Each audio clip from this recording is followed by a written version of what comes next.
بەناوی خی گەورە سڵاوتان لە بینەرانی بەڕێز و خۆشەویست کۆمپانیای دیلۆیت دووەم راپۆرتی لەبارەی هەناردەی نەوتی هەرێمی کوردستان بڵاو کردەوە. بەپێی راپۆرتەکەی کۆمپانیای دیلۆیت بێ لە شەژمانگی کۆتایی ساڵی 2017 حکوومەتیرە نزیکەی 91 میلیۆن بەرمیل نەوتی فرۆشتۆ و زیاتر لە 3 میلیارد دۆلاریش داهاتی بووە. با میوانداری بەڕێز سۆران عومەر ئەندامی لیژنەی دارایی لە پەرلەمانی کوردستان تاوتوێم پرسە دەکەین. سەرەتا راپۆرتێک دەبین.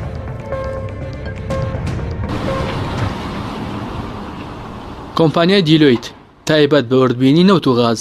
دووەمین راپۆرتی خۆی لەسەر بڕی هەناردە و داهاتی نەوت بۆ شەشمانگی کۆتایی ساڵی 2017 بڵاو کردەوە. بە پێی راپۆرتەکەی کۆمپانیای دیلۆیت حکوومەتی هەرێم لە 1 تەمووزی 2017 تاوەکو کۆتایی مانگی 12 هەمان ساڵ 90 ملیۆن و 997,914 بەرمیل نەوتی فرۆشتووە.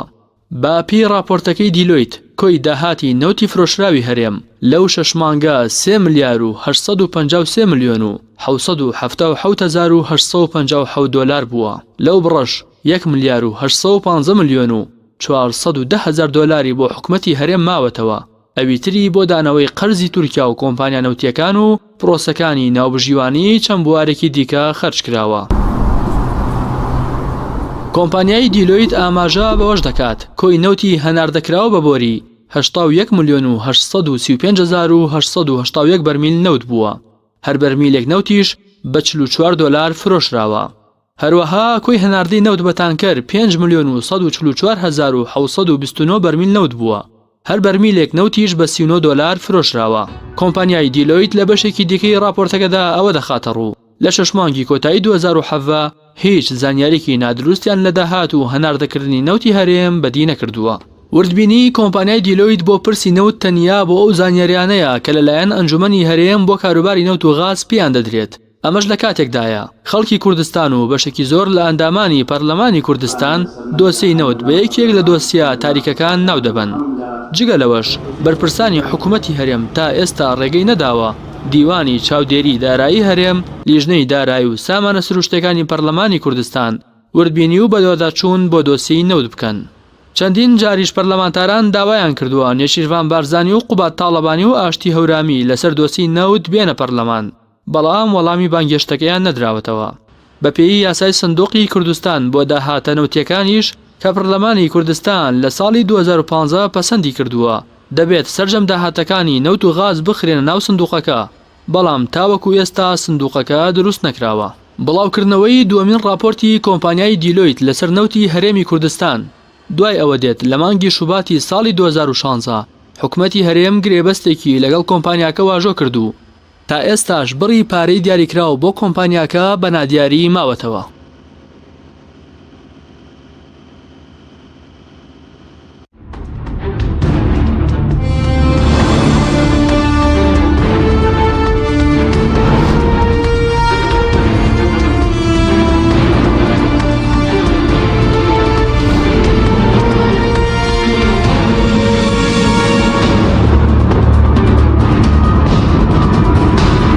سڵاوتان لەبێت بەڕێزان کاک سۆران بەخێر بن، سوپاس بۆ ئامادەبوونتان. گەر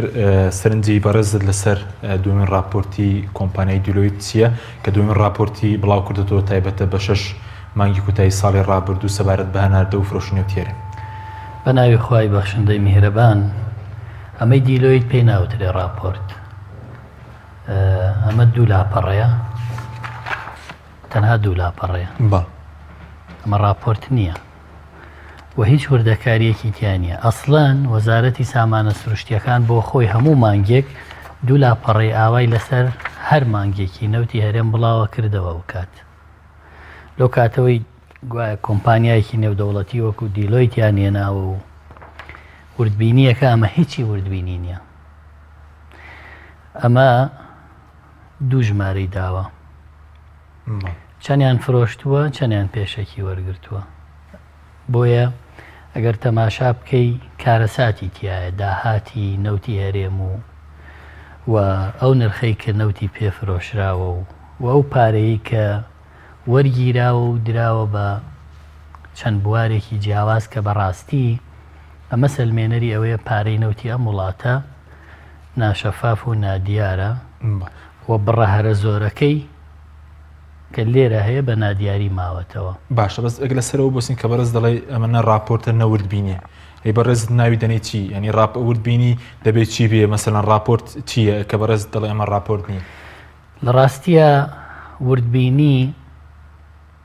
جیایە. ئەم تەنها ئەڵێ حکوومەتی هەرێم لە مانگی تەمموز و ئاب و ئەیلول و تشرینی یەکەم و دووەم و کانونی یەکەم و دووەم کە کاتە 6 مانگی کۆتایی 2017 مانگی ئەوەندە ملیۆن بەرمیل نەتیجە 81 ملیۆن بەرمیلە و تێکڕا نرخی هەر مانگێکی داوە کە لە 37 دۆلار تاکو 52 دۆلار نەوتیان فرۆشتووە و دوجار 44 دۆلاری معدلی صافی دراوە بە حکوومەتی هەرێم لە کاتێکان نەوت ئەوەی کە بۆ حکوومەتی هەرێم ماوەتەوە لەو مانگانە زۆر زیاترە لەمە 57 دۆلار نەوتی هەرێمی کوردستان فرۆشراوە بۆی ماوەتەوە لە کاتێکان نەوت چۆتە 70 دۆلار و ئەو نرخە زۆر باشە بەس وردبینی دەبێت چی تێدا بێت کە بەڕێز دەڵێ ئەمە وردبینی نیە بەڵام بەرپرسانی حکوومەت شانازی پێوە دەکەن و بە وردبینیش ڕاستیە ئەمەی کە دیلۆیت بڵاوی کردوێتەوە هەر ئەوەیە کە وەزارەتی سامانە سروشتیەکان خۆی بڵاوی کردوێتەوە ئەمان هاتوون بۆ ئەوەی متمانە پەیدا بکە داتاکانیان کۆمپانیایەکی وەکو دیلۆیت بەو ڕایەگەێنن متمانە پەیدا بکات بۆی متمانە پەیدا بکە بڵێن خۆ ئەمە وردبینی دیلۆیتە کۆمپانیایەکی بیانیە جێی یاعتیبارە لە ڕاستیە من وەکو خۆم وەکو ئەندامێکی لیژنەی دارایی هیچ متمانەیەکم بە وردبینیە نییە ئەمە وردبینی نییە ئەمە ڕاگەیاندنی ئەو ژمارانەیە کە حکوومەتی هەرێم خستوێتێ بەردەست دیلۆیت بڵاوی کردوێتەوە وردبینی ئەوەیە پێمان بڵێن ئەو پارانەی کە لێرە هەن بە نمونە کۆی ئەو پارەی کە بە بەهای نەوتی خاو بای 3 ملیار و 648 ملیۆن دۆلارە بۆ تەنها ملیارێک و 815 ملیۆن دۆلاری هاتوۆتەوە بۆ حکوومەتی هەرێم ئەوی تری کوا طبعا لێرە ئاماژەیەکەدا کە ئەگەر تەماشا بکەی باز لەوە کاکە پارەدان بۆ شایستە داراییەکانی بەرهەمێنانی نەو 624 ملیۆن دۆلار ئەمە چییە؟ دراوە بە کۆمپانیەکان گوایە بیانیەکان خەرجیەکانی دیکە جگە لەوەی کە باس کراوە 638 ملیۆن دۆلاری تر یعنی چی ئەمە؟ ئەمە ڕەخەمی 10,000 دینار و 20,000 دینار نییە خەرجیەکانی دیکە 638 ملیۆن دۆلار خەرجیە گشتیەکانی دیکە جگە لەوانەی باس کراوە ئەوانەشی باس کراوە بەڕاستی 3 ملیار و 853 ملیۆن دۆلار سیر ئەوەیە پێشەکی ئەمانە ملیارێک و 450 ملیۆن دۆلاریان بۆ فرۆشی نەوتی ساڵی داهاتووی 2019 وەرگرتووە ملیارێک و 815 ملیۆن دۆلاریشان داوەتەوە بە حکوومەت لە کاتێکا بایی 3 ملیار و 853 ملیۆن دۆلار نەوتیان فرۆشتووە یعنی ئێستا و پارەی و 6 مانگە چەندی بۆ حکوومەت ماوەتەوە دوای لێدەرکردنی و قەرزانی ئەوەی کە لە فرۆشی ئەم نەوتە بەپێی راپۆرتەکەی دیرۆیت بڵێ کە 90 ملیۆن بەرمیلە بە بۆری و بە تەنکەر و بە ناوخۆ بە پاڵاوگەکان لە هەر بەرمیلێگەوەی بۆ حکوومەتی هەرێم گەڕاوەتەوە بۆ دارایی 21 دۆلارە خۆیان ئیعترافەکەن لە راپۆرتەکەیان کە 44 دۆلاری سافیان بۆ ماوەتەوە یعنی لە هەر بەرمیلێکی نەوت 23 دۆلار نەگەڕاوەتەوە ناو داهاتی گشتی ئەگەر بە 44 دۆلار فرۆشراوێت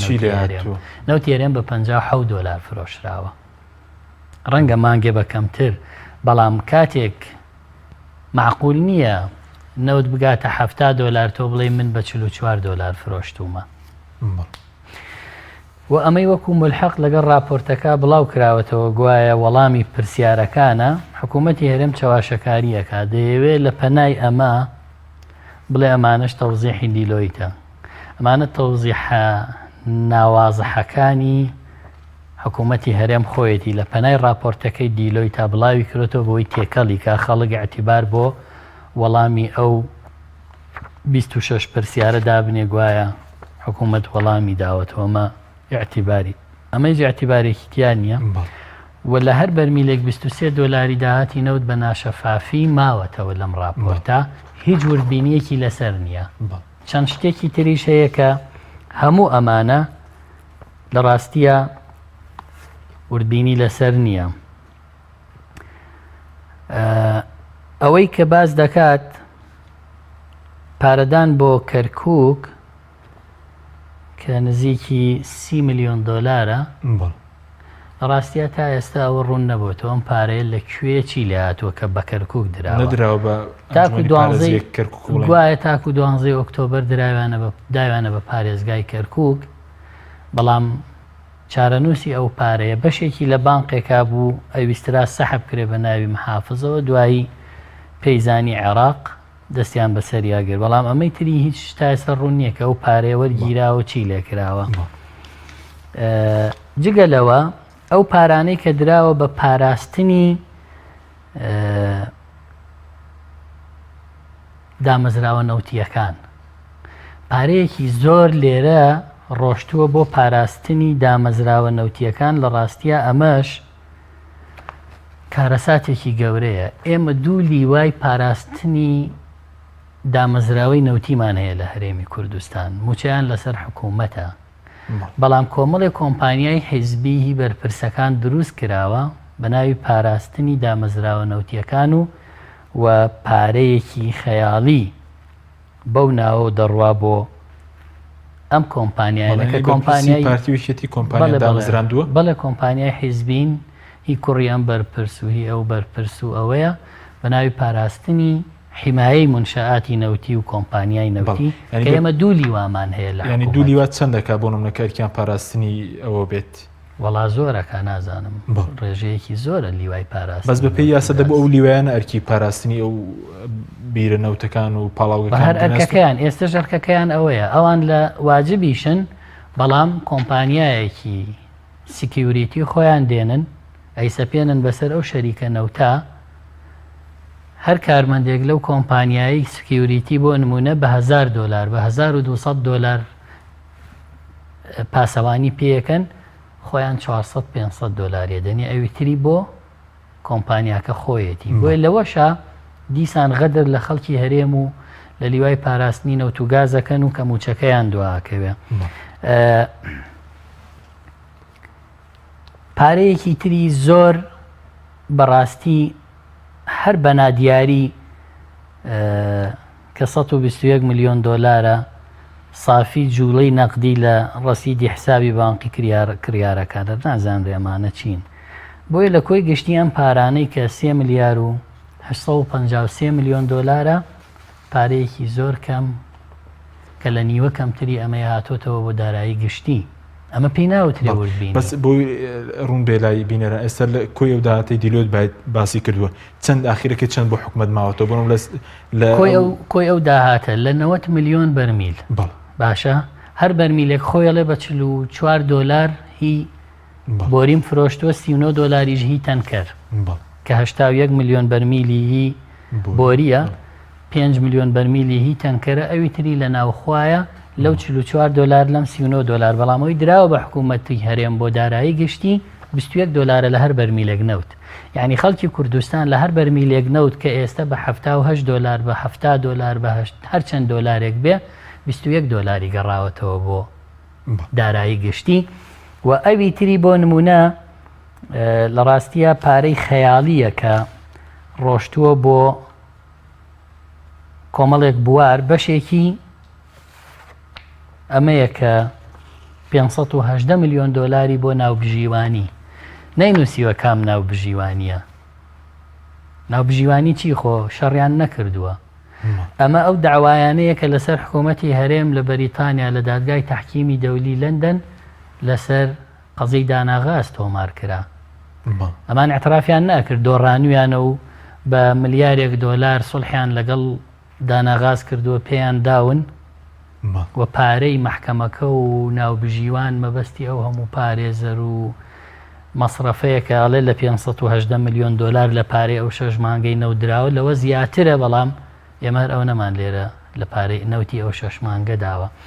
بۆیە پارەیەکی خەیاڵی ڕۆشتووە و کرێی کۆمپانیاکان لە ڕاستیە ئەوەش دیسان ناوخۆیەکان مەبەستە. کۆمپانیای حیزبیە ئەویش کێڵگە نەوتەکانیان پێداوە هەموو کارێکی تیاکا و زیاتر لە ئەوەی کە نووسیوێتی پارەکە پێیان داوە پارەیەکی خەیاڵیە. بەڵێ زۆر باشە. ئەگەر سەبارەت بە مەسەلەی ئەوەی کە دیلۆیت خۆی لە راپۆرتەکەشی ئاماژەی بەوە کردووە کە ئەوان هیچ زانیارێکی نادروستیان بەدینە کردووە چ لە فرۆشتنی داهاتەکەی چ لە هەناردەکردنیش ئەم لە راپۆرتەکەی دیلۆیتدا باسی لێوە کراوە. راپۆرتەکەی دیلۆیت ئەو ڕقەمانی تیاکەوتم و حکوومەتی هەرێم ئەمەی خستۆتە بەردەم دیلۆیت و دیلۆیتیش بڵاوی کردوێتەوە بە ناوی خۆیەوە. ئەسڵەن ئەمە محاسیبێک دابنێن پێی بڵێن 81 ملیۆن بەرمیل لەگەڵ نەوتی خاو بە تەنکەر 4 ملیۆن و 913 هزار بەرمیل، نەوتی خاو بۆ پاڵاوگەکان 1,457 هزار بەرمیل، فرۆشی پاڵاوگەکان 664 هزار بەرمیل، ئاڵوگۆڕی نەوتی خاو بەرامبەر بە دیزل و سوتەمەنی 1,787 هزار، لەگەڵ فرۆشی ناوخۆ 625 هزار. کۆی کەرۆ بزانە چەند بەرمیل نەوتەکە کاتە 90 ملیۆن و 977 هزار بەرمیل. ئەمە دیلۆیتی بۆ چییە؟ ئەمە دیلۆیتی بۆ چییە؟ حکوومەتی هەرێم ئەڵێ کاکە من بە تەنکەرەوە نەمفرۆشتووە بە بۆریەوە نەمفرۆشتووە بە پاڵاوگەکان بە ناوخۆ بەچی باش. بەڵام لە بەرامبەرەوە بڕێک پارە دەرێت بەو کۆمپانیا پارەی خەیاڵی چەندە لە بەرامبەرەوەی کێستە بەرز ناکردناوی بنیوردنی چەند پارە دەدات حکوومەت بەو کۆمپانیا؟ ئەمە پێشتر وەزارەت خۆی بەبێ پارە بڵاوێ کردەوە هەر ئەمانە بوو.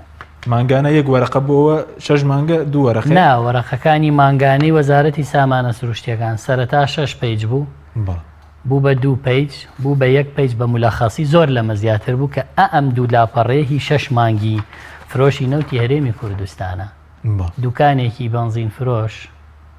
بەنزینخانەیەک دا ئەوەندە حساباتی ورتری هەیە لەسەر فرۆشی بەنزینەکەی بە تەنکەر ئەیهێنێ و بە سەیارایی فرۆشێ.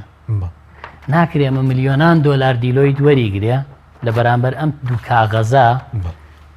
کە ملیارەها دۆلاری داهاتی ئەم وڵاتەیە بەم جۆرە سەرف بکرێ و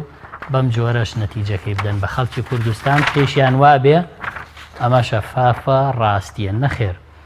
ئەمە دەبێت وەڵام بدرێتەوە. یعنی چی لە نەوتی هەرێمی کوردستان 21 دۆلارە دەنەوە بە دارایی گشتیە وڵاتە؟ ئەویتری کوا؟ ئەویتری معقولە بە ناوی کۆمپانیا ناوخۆییەکان و کۆمپانیا بیانیەکان و بە ناوی جۆرە هاشتی سەیر و سەمەرە جگەلەوە تۆ ملیارێک و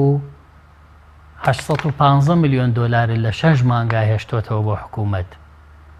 ملیارێک و 450 ملیۆنت پێشەکی بۆ ساڵی داهاتوو وەرگرتووە. ئەی کوا ئەوە لە چی ئاسەرف کراوە؟ چۆنە درێتەوە؟ جگەلەوە قەرزیان لێداوەتەوە کە لێرە ئاماژەی پێکردووە، ئەڵێ خەرجیە گشتیەکان بۆ لایەنەکانی دیکە جگە لە بەرهەمهێنەران و کڕیارانی نەوت. زانین چەندێکە ئەمە؟ 638 ملیۆن دۆلارە. بەڕاستی خەرجیەکانی مانگێکی زیاتری موچەخۆران دەکات، بەشی 2 مانگی موچاکە لەگەڵەوەی بەغدایە. یعنی چی 638 ملیۆن دۆلار بۆ لایەنەکانی دیکە جگە لە بەرهەمهێنەران و کڕیارانی نەوت. کێ هەیە جگە لە بەرهەمهێنی نەوت و کڕیاری نەوت 638 ملیۆن دۆلارە پێدابێ؟ فەرمو دیلۆیت پێمان بڵێ. ئەن دەبێت گەروردبینەکە دروست بێت دەبێت لایەنەکان دیاریکات. لایەنەکانی کە چییە خۆ 100,000 بە یەکێکە بێ بنووسی داومە بەکێ بۆچی داومە پێ یعنی چی 638 میلیۆن دلار داوە بە لایەنەکانی دیکە کێن ئەم لایەنانی دیکە دەڵاڵن حیزبن مافیان چین ئەمانە هیچ جگە لەوە 233 میلیۆن دلار لە بەرامبەر تاریفی کۆمپانیای وزەی تورکی TEC 160 میلیۆن دلاری تر دانەوەی قەرزی هەریەک لە کۆمپانیای وزەی تورکی TEC و کۆمپانیای نەوتی نێودەوڵەتی تورکی TPIC کە ئەمە 400 و ئەمە 393 میلیۆن دلار بۆ دوو کۆمپانیای تورکی جگە لەوە 7 میلیۆن دلاری ئەمریکی بۆ دانەوەی قەرزی تایبەت بە دامەزراوەی UK Export Finance بۆ پرۆژەی ئاو و ئاوڕۆی کۆمپانیای بیوتەر بۆ بەرژەوەندی وەزارەتی شارەوانی نازانی نەمانە چین 77 میلیۆن دلار بۆ دابینکردنی بۆریەکانی نەوت کام بۆریانە بۆری نەوتیان نەفرۆشت نازانم 100 میلیۆن دلاری تر بۆ کۆمپانیای ماس گلۆبال بەرامبەر دابینکردنی کارەبا بۆ هەرێم 54 میلیۆن دلار بۆ سوتەمەنی کارەبا بۆ بەرهەمهێنانی وزە 4 میلیۆن دلار بۆ داپۆشینی تێچووی پرۆژەکانی دیکەی ئەوە دراوە بە وەزارەتی شارەوانی 518 میلیۆن دلاریش بۆ ناوبژیوانی ئەو فەزیحەیە کە پێوترێ فەزیحەی داناگاز ئەمانە وردبینی نین و ئەمە راپۆرت نییە بەڵکو ئەمە سەلمێنەری ئەوەیە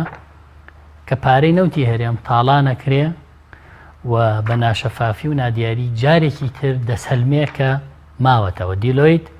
هیچی زیاد نەکردووە لەوەی شەفافیت بەربان بێت بەڵکو لە ڕێی ئەم داتایانەوە بۆمان دەرەکەوێ 100 میلیۆن دلار هەر لەم دوو لاپەڕەیە لە گوایە لە وردبینی 6 مانگە کەس نازانێت چۆن سەرف کراوە بەڵام لەبەر ئەو وەرەقێک لەبەر دەستی بەڕشتە دیلۆیت باس بڵم لە خاڵی حوتەمە باز دوکەم راپۆرتە بۆ ئەنجومەنی وەزیران ئامادەکرا و لاپەڕی یەکەم بەڵێ کە بۆ ئەنجومەنی وەزیران ئامادەکرا و بەرپرسنی لە بەرامبەر لایانی سێم ئەو قسە هیچ مانایەکی نییە ئەمە داهاتی ئەم وڵاتەیە ئەمە لە سایتی فەرمی حکوومەتی هەرێم بڵاو کراوەتەوە بۆ ڕایگەشتیە بۆ پەرلەمانە بۆ هەمانە دێ بۆ پەرلەمان یعنی چی بەرپرس نییە ئەی وردبینی چی کردووە بەڵێ بەرپرسیارە لەوەی کە ئەم هەموو ناشەفافی و ناڕاستیە لەم راپۆرتانەی ئەوە هەیە ئەوە هیچ قسەیەکی بێمانایە بەڵام تا چەند مەسەرەن ئەم راپۆرتانە پێویستە لەلایەن لایانی سێم بۆ نمونە دیوانی چاودێری دارایی هەرێمە لیژنەی سامانە سروشتیەکان و دارایی پەرلەمانە پشتڕاست بکرێنەوە پێشتریش راپۆرتێکیان بڵاو کردەوە هات بۆ پەرلەماندایان بە ئێوە کە ئێوە بەداچوونی بۆ بکەنە کە ئەم زانێنە دروستن دروست نییە بەڵێ راپۆرتی پێشوشیان هاتن لە پەرلەمان ئێستا من چۆن باسیەکەم ئاوە باسییان کرد کە بۆ لیژنەی سامانە سروشتیەکان کە ئەوە نەتیجەی داهات و خەرجی نەوتی هەرێمی کوردستانە لە ڕاستیە من هیچ جێپەنجەیەکی دیلۆیت بەم داتایانە و بەم راپۆرتەوە بەم دوو لاپەڕەوە نبینم ناوینانم راپۆرت چکەوە مولەخەسی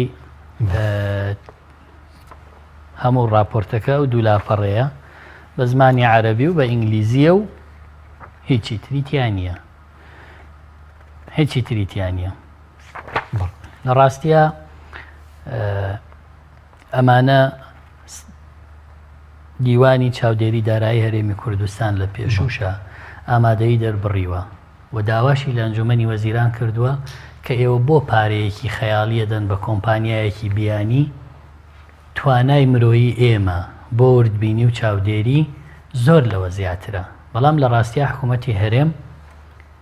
نایەوێ ئەوەی کە لە پرۆسەی ناشەفافی نەوت و نادیاری داهاتایە ئاشکرا ببێت و بیخاتە بەردەسی دامەزراوی چاودێری هەرێمی کوردستان کە چاودێری داراییە وردبینی بۆ بکە بۆ بیخاتە ئەم وردبینیە نەتیجەکەی بخرێتە بەردەستی لیژنەی سامانە سروشتیەکان و دارایی هەرێمی کوردستان لە پەرلەمان بۆیە مەسەلمێنەریەوەیە کە ئەم پرۆسەیە هەر ناشەفاف چۆن ناشەفاف بووە لە سەرەتاوار بەو جۆرەش درێژەی هەیە و بەردەوامی هەیە ئەگەر دامەزراوەکانی ئێمە ئیمکانیەتیان زۆر لەوە زیاترە بەڵام بەداخەوە حکوومەتی هەرێم بۆ پەردەپۆشی ئەو هەموو ناشەفافیەتەی لە داهاتی نەوت هەیە دەستی بەسەر زانیاریەکان و وردبینیا گرتو نایاڵێک کەسی تر وردبینی. سپاس دەکەم ناوبڕێکمان هەیە بەڵێ بینەرانی بەڕێز ناوبڕێک و دەگەڕێنەوە وڵاتان لەگەڵمان بمێنەوە.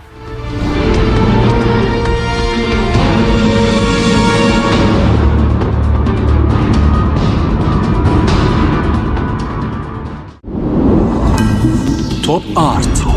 تاکە بریکاری تۆڕی میدیایی کۆمەڵ بۆ دروستکردن و بڵاوکردنەوەی ڕیکلام. تۆپ ئارت. دنیا دیکۆر بۆ کەوانتر و تەختەی ئەرزی.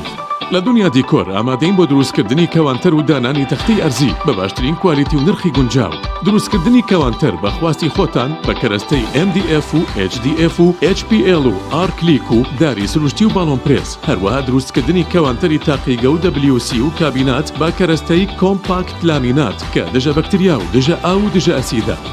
بۆ دڵنیابوون لە کوالیتی و نرخی گونجاو تەنها دنیا دیکۆر هەڵبژێرە. دنیا دیکۆر.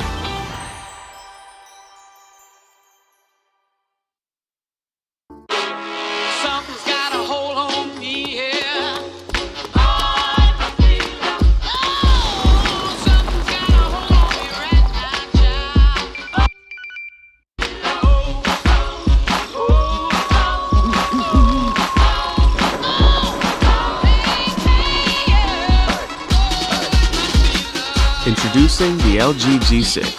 the big screen that actually fits in your head.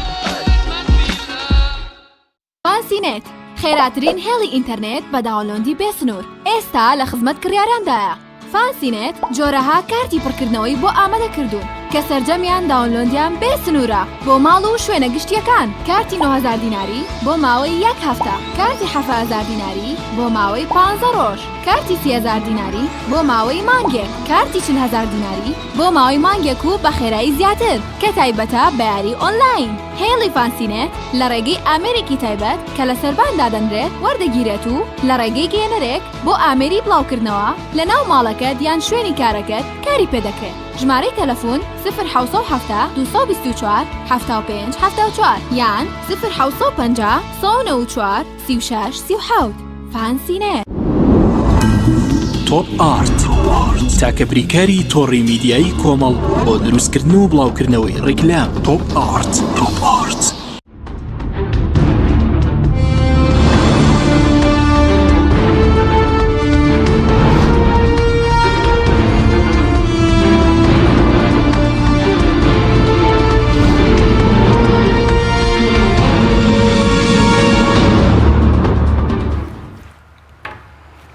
جارێکی تر سڵاوتان لەبێت بەڕێزان کاک سۆران بەڕێز پێشتر باس لەوە کرد بە پێ و راپۆرتی کۆمپانیای دیلۆیت لە 6 مانگی ڕابردوو ئەوەی کە لە نەوت بە 4 دلار فرۆشتراوە 21 دلاری بە حکومەت گەراوەتەوە بۆ بەرمیلێک. ئەی ڕۆڵی پەرلەمان چییە؟ پەرلەمان ناتوانێت ڕۆڵێک ببینێت لە مەسەلەی شەفافکردنی نەوت. پێشتریش کۆمەڵێک یاسەتەن دەرکرد بە یاسای نەوت و غاز لە 2007 بۆ نمونە یاسای سندوقی کوردستان بۆ داهاتە نەوتەکان لە 2015. بەڵێ یاسای سندوقی داهاتە نەوتی و گازیەکان لە ڕاستیە بۆ شەفافکردنی مەسەلەی فرۆشی نەوت بوو بۆی هەموو داهاتە نەوتی و گازیەکان بچێتەوە یەک سندوق و ئەم سندوقە بچێتەوە سەر دارایی گشتی و بچێتە بودجەی ساڵانەی هەرێمی کوردستان. بەداخەوە حکوومەتی هەرێم لە ماوەی 5 ساڵی ڕابردووە ئەمە بەرەو 5 ساڵە چین بودجەی نەهێناوەتە پەرلەمانی کوردستان کە مەسەلمێنەری ناشەفافی و ناڕوونی خەرجی و داهاتەکانی حکوومەتی هەرێمە. ئەو یاسایە یاسای سندوقی داهاتە نەوتی و گازیەکان هەر بە پێی یاسای نەوت و گازی هەرێمی کوردستان دروستمان کردووە کە دەبێت داهاتە نەوتی و گازیەکان بە پێی یاسایەک بخرێتە سندوقێک ئەو سندوقە بە یاسا دروست دەکرێت. ئێمە هەموو یاساکە تەواو بووە بەداخەوە ئێڵێم ئەوە بۆ 3 ساڵە چیە کە ئەم یاسایە دەرچووە حکوومەتی هەرێم پابند نییە بە دروستکردنی ئەو سندوقەوە کەم سندوقە کۆمەڵێک کەس بەڕێوەی دەبن و بەڕێوەبەر و بەرپرسی یەکەمی سندوقەکە لە بەردەم پەرلەمان بەرپرسیارە و دەبێ ئەم ستافە بێتە پەرلەمان متمانە وەربگرێ. بەڵام بەداخەوە حکوومەتی هەرێم ئەو یاسایەشی جێبەجێ نەکرد. باشە بەڵام ئەی ڕۆڵی پەرلەمان چیە؟ ئێوە یاسایەکتان دەرکردووە ناتوان لێپێچین لە حکوومەتە بکەن بۆ پابەندی یاساکانی ئێوە نابێ وەکو پەرلەمانتان لە دوای دەست بەکاربوونەوەی پەرلەمانی کوردستان لە پاش پەکخستنەکەی هەموو کۆبوونەوەیەکی پەرلەمان ئێمە یەخەی سەرۆکایەتی پەرلەمانمان گرتووە لەوەی ڕێژەی یاسایی پەرلەمانتاران داوای ئەنجومەنی هەرێمی نەوت و گازمان کردووە بۆ پەرلەمان، داوای وەزیری پەیوەندیدار و سەرۆک وەزیران و جێگری سەرۆک وەزیرانمان کردووە. بەڵام بەداخەوە هەر جارەی بە پاساوێک هاتنی ئەنجومەنی هەرێمی نەوت و گاز دواخراوە بۆی نێنە پەرلەمانی کوردستان، چکە سەرۆکایەتی پەرلەمان دەسەڵاتی ئەوەی هەیە کە بانگێشتنامە بنێرێت بۆ ئەنجومەنی وەزیران، بۆ ئەنجومەنی هەرێمی نەوت و گاز، بۆ وەزیرە پەیوەندیدارەکان. بەداخەوەم سەرۆکایەتیە بە ئەرکی خۆی لەو بوارە هەڵنەساوە و ئەمە چاوپۆشیکردنە لە کارە نایاساییەکانی حکوومەتی هەرێم کە ئەرکی پەرلەمانە لی بپرسێتەوە. ئەرکی پەرلەمانە لە بەرامبەر جێبەجێ نەکردنی وەها یاسایەکی گرنگە لێپرسینەوە و لێپێچینەوە لە سەرۆکایەتی ئەنجومەنی وەزیران لە بەردەم پەرلەمانە بکرێ. بەڵام سەرۆکایەتی پەرلەمان بۆ خۆی ڕێگر بووە لەوەی کە ئەم پرۆسەی پرسیار و پرساندن و بانگێشت و بەدوادادا چوونانە پەکی بخرێ. ئەی چارەسەر چیە کە ئێستا مەسەلەن پەرلەمان ڕۆڵینە لە شەفافکردن یاخود ئەو تاڵانی کە بەرەزوتت تاڵانی زۆری تێدا لە داهاتینەوەت؟ ئەی چارەسەر چیە بۆ ئێمە چارەسەرێک دۆزنیەوە بۆ دۆسینەوە هیچتر تاڵانی لەم بوارە بەردەوام نەبێت؟ دەزانی ئەم پرۆسەیە کە پرۆسەیەکی ناشەفاف بووەوە ئێمە بەردەوام ئەمەمان خستۆتە ڕوو و کاری بەدواداچوونمان لە دۆزینەوەی گەندەڵیەکان، ناشەفافیەکان، حتا بە دادگاییدانی ئەوانەی کە دەستیان لەم پرۆسەی تاڵانکردنی نەوتا هەیە، لە دەستگرتن بەسەر کێڵگەی نەوتی، لە زۆر بواری تر. بەڵام پرۆسەکان بەشێکی زۆری لە دادگای نەزاها لەو شوێنەی کە دەبێ وەزیر ببرێتە دادگا وەستاوە و لەو شوێنەی کە پێویست بووە متمانە لە وەزیر بسەندرێتەوە و بانگێشت بکرێ، پرساندنەکە لە سەرۆکایەتی پەرلەمان وەستێنراوە. چکە ئەمە پرۆسەیەکی تەواو ناشەفافە. حکوومەت تایە لە جونگە هەستیارە باڵاکانەوە تایە سەرپەرشتیەکە و تایە دەستی بەسەریا گرتووە. پەرلەمان هەوڵی زۆرمان هەبووە، بەڵام وەگوتم ئەم سەرۆکایەتیە هۆکارێکە بۆ سەرنەکەوتنی ئەو ڕۆڵە. ومێ دەکەم ئەوەی لەم خولا نەمانتوانیوە لە خولی ئایندەی پەرلەمانی کوردستان بتوانین ئەو پێگاتە نوێی کە دەچێتە خولی 5 هەم بۆ جێبەجێکردنی یاسایی داهاتە نەوتی و گازیەکان، چکارکی حکوومەت و ئەنجومەنی وەزیرانە کە یاساکان جێبەجێ بکە، کە ئەنجومەنی وەزیران جێبەجێی ناکا و سەرۆکایەتی پەرلەمان ڕێگرە لە لێپرسینەوەی. ڕاستیەت لە هەرێمی کوردستان دادگای دەستوری و ئیتیحادیشمان نییە تاکو پەنای بۆ ببرێ و ئەم مەسەلانە ببرێتە ئەوێ. دادگای نەزاهەمان هەیە. دادگای نەزاها لەو شوێنە کە پرۆسەی دادگایی و لێکۆڵینەوە ئەگا بە وەزیر ئیدی ئەو دۆسی ئەوەستێ و تۆزی لەسەر نیشێوە مێنێتەوە، هیچ هەنگاوێک نابڕێ. ئیرادەیەکی زۆر بەهێز هەیە کە ئەم داهاتی نەوتەی لە بەردەسە و باکی بە کەس نییە و وەگوێ لە پەرلەمان ناگرێ، حسابیش ناکە، وەزیرەکانیشی کە معنین بەم پرۆسەیە پاراستونی لە لێپرسینەوە. ئێمە تا ئێستا ئاوا هێناومانە، بەڵام نەکۆڵمان داوە و نەکۆڵیشە دەین، چونکە بەشێک لەو دۆسیانەی کە بە هەدەردانی ملیارەها دۆلاری مەسەلەی نەوتی تایە ئەگەر ئەم ڕۆژ نەبێ سبەینێ هەر دەگاتە ئەنجام بۆ زۆر باشە. بە تاڵانی کە بەرەزوتت تەنیا لەو راپۆرتە دەکە بەرەزوتت چەندین ملیار دۆلار بە تاڵان براوە، هەرەوەی یاخود ئێستش پێشتر باز دۆ کۆمەڵەیەک بەرپرسی حیزبی بۆ خۆیان نەوت دەفرۆشن، بۆ خۆیان هەناردەی دەکەنی تشیناتە ناو مەسەلا و راپۆرتانەی دیلۆیت. ئەمە ماوە بەدڵنیاییەوە هەموو ئەمانە بوونی هەیە و و تەنانەت هەندێک پاڵاوگەی نایاسایی زۆر لە هەرێمی کوردستان هەن لە کاتێکا داعش کە نەوتی دەست بەسەرا گرتبوو لە مووسڵ و لە سووریا هەندێک لەو بەرپرسانە بەشێکیان بەرپرسی ئەمنی بوون بازرگانی نەوتیان لەگەڵ داعش کردووە بەرمیلێک نەوتی ڕەش کە هەر دەرهێنراوە بە نەوت لە کێڵگەکان یەکسەر لێیان کڕیون بە $10 لە داعشیان کڕیوە؟ بەڵێ بەڵێ کۆمەڵێ بەرپرسی باڵای ئەمنی لە هەرێمی کوردستان لە دەڤەرێک نەوتیان دەرهێناوە داعش نەوتی دەرهێناوە بەرمیلی بە $10 لیان کڕیوە و بە وڵاتێکی ئیقلیمیان فرۆشتووە و بە ئاشکرا و بە ڕوونی تەنکەرەکانیان ڕیز کردووە بەرەو حدودەکان لەگەڵ وڵاتێکی ئیقلیمیا کە ئەوانیش دەستیان تایە بووە و بەشێک لەو نەوتەی لە داعش بەرمیلیان کڕیوە بە $10 لە پاڵاوگە نایاساییەکانی هەرێمی کوردستان ساغیان کردوتەوە و فرۆشتویانە بۆی ئەم پرۆسی بەردەوام ێستا بەرپرسی حیزبی شێبە لە دەروی حکومەت تەر بەردەوام لە ئێستاش کێڵگەی نەوتی هەیە کە لە هیچ شوێنێک لە خەرجی و داهاتەکانی نەوتی هەرێمی کوردستانە بوونی نییە لە بازاڕی ڕەشیش بچەوە بڵێ نەوتی عینزالە پێت دەفرۆشن نرخەکەشی دیاری کراوە بە ڕەسمیش لە وەزیری سامانە سروشتیەکانمان پرسیوە نەوتی عینزالە داهاتی چەنە هەناردەی چەنە و توێت تێماگامان لێ نییە بڵین هەناردەکەی چەندەوەی کێوە زانێتەنە بێت لە ماوەیەکی پێشوا ڕۆژانە 10,000 بەرمیل 12,000 بەرمیل 8,000 بەرمیلی هەیە داهات بەڵێ بە ناوی پێشمەرگەوە دەیفرۆشن و من کاتێک باسم کرد دادگاییش کرام لەسەری بەڵگەکانیشمدا بە دادگا جوورەتیەوەی نەبوو کە و بەرپرسە سزابدا منیان سزادا بەڵگەکان پێشکەش کرد بەڵێ بەڵگەکان ئێستش لە دادگای نەزاهەیە و ئەو بەرپرسە داواکراوە لە بەردەم دادگا بەڵام ناچێتە بەردەم ئەی سەبارەت لە 2014 کە هەرێم نەوتی فرۆشتووە خەڵکی کوردستان زۆر زیانی بەرکەوتووە مەسەلەن داهاتی نەوت بۆچی بەکارهاتووە پێ دوات چی لە داهاتی نەوت یاخود مەترسیەکانی ئەم بەردەوامبوونی ئەم ناشەفافیەتە کوردستان بەرەو کوێ دەبێت لەم پرۆسەی دەرهێنانی نەوت و فرۆشتنە کۆمەڵێک دەسەڵاتدار مافیا ئاسا پارەیەکی خەیاڵیان کەوتۆتە بەردەست هێزی چەکداریان پێ زیاد کردووە خۆشگوزارانی خۆیان پێگەیاندۆتە لوتکە پارەکانیان بردۆتە دەرەوە و بەشێکیشیان هێناوە کردویانە بە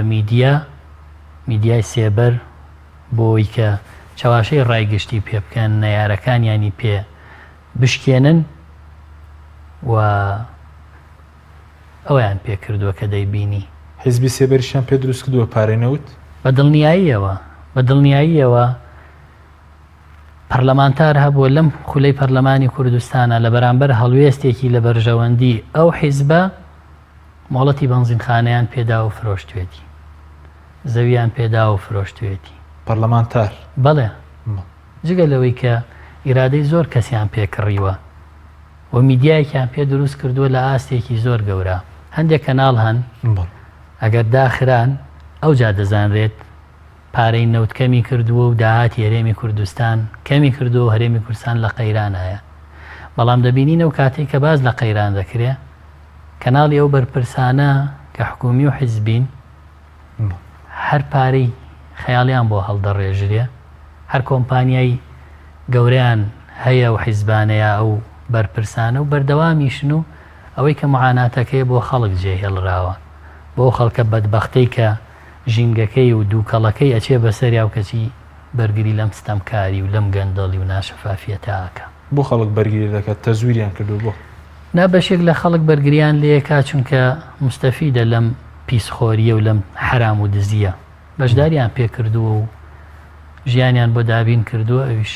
پاسەوانیانەکات و داکۆکیان لێکا چونکە بەشدارە لەو حرام و پیسخۆریەی کە پێیان داوە بەڵ زۆر باش بە سەوار دۆی کار لە 2016 بەرپرسانی حکوومەت باسییان لەوە کە ئەگەر نرخینەوت بەرز بێتەوەن دەستکاری موچە دەکەن ئێستش سیستەمی پاشەکەوت بەردەوامە هۆکارەکەی چۆکاری و بەردەوامی سیستەمی پاشەکەوت کەمی داهاتە یاخود پەیوەندی بە گەندەڵی بە تاڵانبردنەوەیە لە ڕاستیە پەیوەندی بەوەوە هەیە کە ئەم دەسەڵاتدارانە بیریان لەوە کردوتەوە ئەم پارە زۆرەی پێشتر هەڵیان ڕشت بوو بۆ خەڵکی وا لێ کرد بوو داوای سیستەمی حکومڕانی گۆڕانکاریانە کرد داوای ڕەفاهەتی زیاتریانە کرد بەڵام کاتێک پارەکەیان لێگرتنەوە داوای ئەوواکەن مەمنونن لە 30 ڕۆژ جارێکا موچەیان بدرێتێ.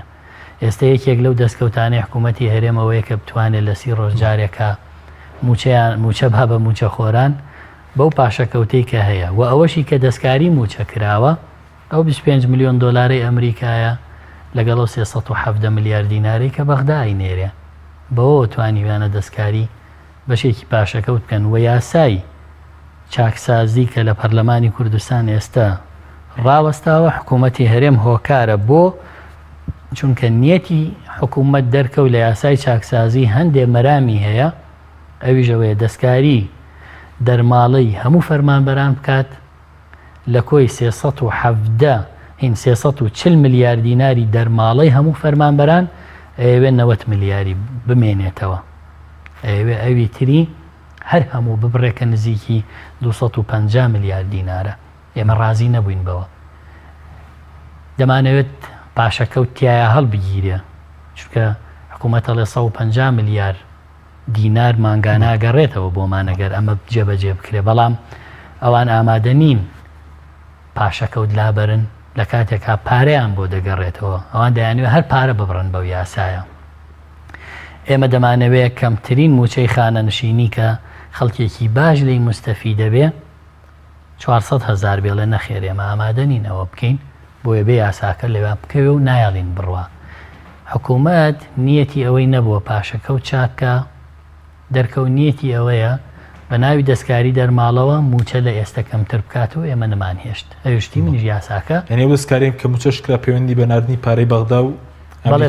بەڵێ بە دڵنیاییەوە پەیوەندی بەو 25 ملیۆن دلار و 370 ملیارد دینارەوە هەیە کە لە بەغداوە دێت لەگەڵ ئەوەی کە 378 ملیارد دیناری مانگانەی نەوت کەوە گوتم هەر بەرمی لە 21 دلار دەنەوە بە حکوومەتی هەرێم 23 دلاری بە پێی تەقریری خۆیان کەس نازانێ کە ئێمە بڕوامان وایە لە 44 دلار زیاتر بەرمی لێ فرۆشراوە 57 دلارە بۆ 44 بەسە لە راپۆرتەکە بازۆکە کە دابینکردنی نەوت بوونەوە پاڵاوگەکان بۆچی ئێستا نرخی نەوتی سپی ماڵان لە بازاری هەرێمی کوردستان زۆر گرانە بۆ 125,000 هاوڵاتی تەنانەت بەرمیلێک نەوتیشی پێڕەوان نابینرێت لەبەرەوەی حکوومەتی هەرێم لە ماوەی ئەو 6 مانگە نەوتی خاوی گواسراوە بۆ پاڵاوگەکانی نەوت بۆی پوختە بکرێت بۆ وەزارەتی سامانە سروشتیەکان 1,457 بەرمیلە یعنی ئامادە نییە و نەوتە خاوە باتەوە بە دوو پاڵاوگەکەی هەرێمی کوردستان و گازوایلەکەی بەرێ یاخود بۆ وێزگەکانی کارەبا بەنزینەکەی لە بازاڕا بفرۆشێتەوە بە نرخی مەدعوم و نەوتە سپێکەشی با بە کارگە و ماڵان حکوومەتی هەرێم ئێستا ئەوە ناکات هەموو ئەمانەی بڕیوە بۆ ئەوەی هەمووی بە بۆری بنێرێت و ئەم بەم جۆرە پارەکەی بنێرنەوە ئەوە هۆکاری ئەوەیە کە نەوت و بەنزین نرخەکەیان تا ئێستا نایەتە خوار هەمووی بۆ بە بازرگانی یعنی ئێستا حکوومەتی عێراق دێت نەوتەدا بە پاڵاوگەی بازیان و کەڵک لە بەرامبەرە گازوایلەکەیە بە نەفتاکەیە فرۆشێ بەنزینەکەی باتەوە ئیدا بە مەدعوم بۆیە نرخی بەنزین لە 500 دینارە ماوەتەوە لای ئەوان کارەبای مووسڵی باشتر کردو چکە گازوایلەکەیە با بۆ ئەوێ بەڵام حکوومەتی هەرێم پاڵاوگەکانی خۆیەتی هیچیان ناداتێ و بەکاریان نایەنێت چکە ئێوێ بە بۆری زۆرتر بفرۆشێ و پارەکەی نێنێتەوە کوردستان. دوپرسیارم چارەسەر چیانی بۆ بارودۆخەیت چارەسەرێکێ بۆ شەفاوکردنی دۆسیەی نەوت ئەوەی کە دەستمان داوەتێ بێ بەردەوام بین و خەڵکی کوردستانیش پشتیوانمان بێ و تەسلیمی ئەو پشتیوان بێ خەڵکی کوردستان خەڵکی کوردستان بۆی بەشداری دەنگدان بکە بۆی دەنگ بدا بەو هێزانەی کە ئەم ڕاستیانیان بۆ ڕوونەکەنەوە نەک بەو هێزانی کە ئەم دزیان لێکن. زۆر سپاس بۆ بەڕێز سۆران مەرەندامی لیژنەی دارایی لە پەرلەمانی کوردستان کە لەم بەرنامەی لەگەڵ مابووی سپاس بۆ بینەرانی بەڕێز سپاس بۆ هاوکارانم تا بەرنامەیەکی دەخواتان.